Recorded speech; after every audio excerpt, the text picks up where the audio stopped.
I want to read you a quick passage from The Return of the King, Tolkien's third book in the Lord of the Rings trilogy.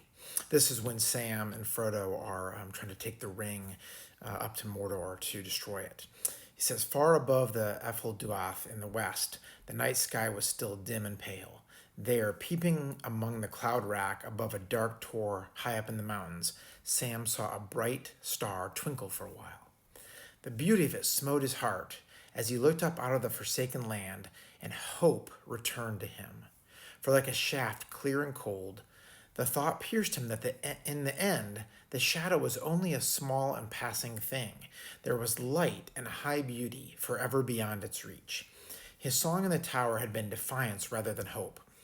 For then he was thinking of himself. Now, for a moment, his own fate and even his master's ceased to trouble him.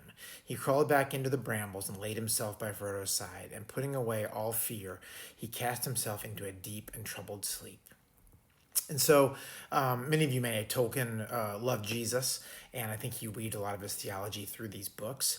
And so I don't know if this is exactly what he's getting at, but certainly when Sam sees this bright twinkling light far above the dark clouds and the gloomy shadows and sort of the gloom and doom he's in, he sees it and holds on to it, and it gives him hope, and he realizes, oh yeah, all of this is temporary here. I mean, this darkness, this trouble, this problem we're in is temporary, and there's hope beyond that.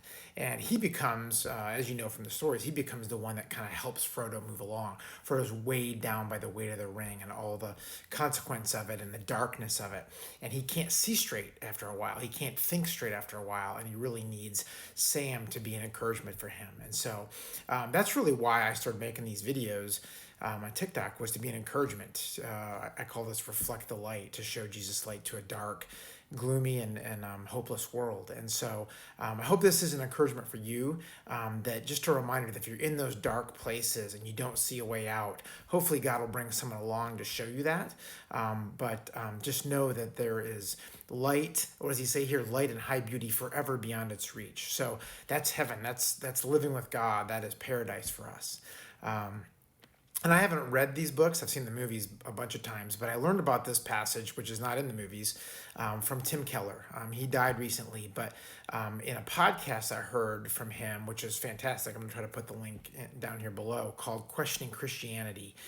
He talked about how when he went through his first bout of cancer, he focused in on this passage a lot of times, and he would meditate on the Bible, but also on this passage, because it gave him such hope and such remembrance that all this darkness around his cancer and life here on earth was momentary, and that eventually the bright light of heaven and God would restore him and give him hope.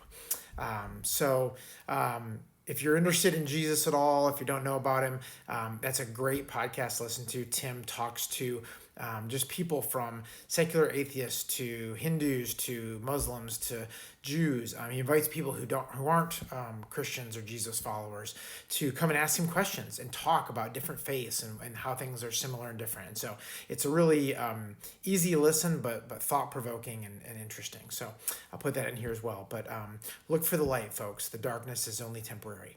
Have a great night. Live with grace.